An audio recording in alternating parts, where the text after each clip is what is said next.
Salut, c'est Marc, j'espère que tu vas bien. Aujourd'hui, je te fais une petite vidéo pour éclaircir le sujet des filières énergétiques.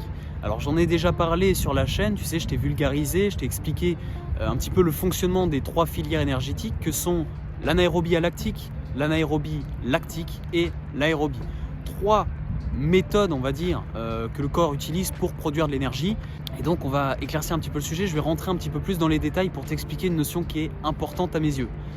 En fait, et comme je l'ai expliqué sur la chaîne, puisque c'est aussi comme ça qu'on me l'a enseigné, l'anaérobie alactique intervient entre 0, en fait, entre le tout début de l'effort jusqu'à environ 7 secondes, voire 25 secondes en fonction du type d'exercice.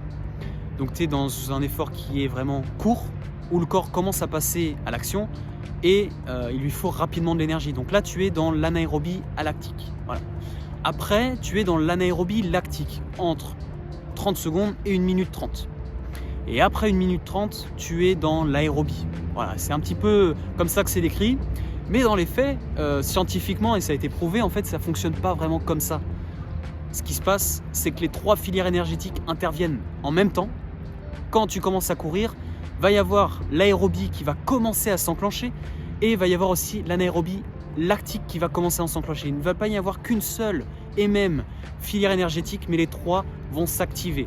Par contre, ce qui se passe, c'est qu'il y a une dominante. On va avoir une dominante sur une filière qui est soit anaérobie alactique ou une dominante anaérobie lactique ou encore une dominante aérobie. Mais les trois processus fonctionnent en même temps, en fait, puisque, ah oui, c'est assez logique. Si tu regardes tes cellules, elles ne peuvent pas toutes en même temps passer de l'effort anaérobie à lactique, ne pas produire de lactate et juste après en produire. Tu vois, dans la microseconde qui suit juste après, hop, on fait du lactate. Et puis juste après 1 minute 30, hop, on est dans l'aérobie. Non, ça ne fonctionne pas comme ça. Et donc, voilà, il faut faire preuve de bon sens.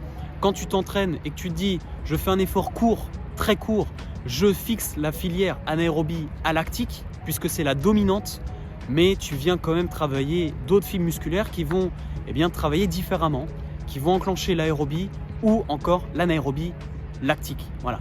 J'en ai fini pour cette vidéo, c'était juste une petite notion que je viens ajouter, voilà, je viens complémenter puisque je ne peux pas tout expliquer comme ça dans une seule et même vidéo. Si ça t'a plu, comme d'habitude, n'hésite pas à me le faire savoir avec un petit like. Si tu as des questions, eh bien n'hésite pas, tu peux même me contacter sur Instagram, il n'y a aucun souci.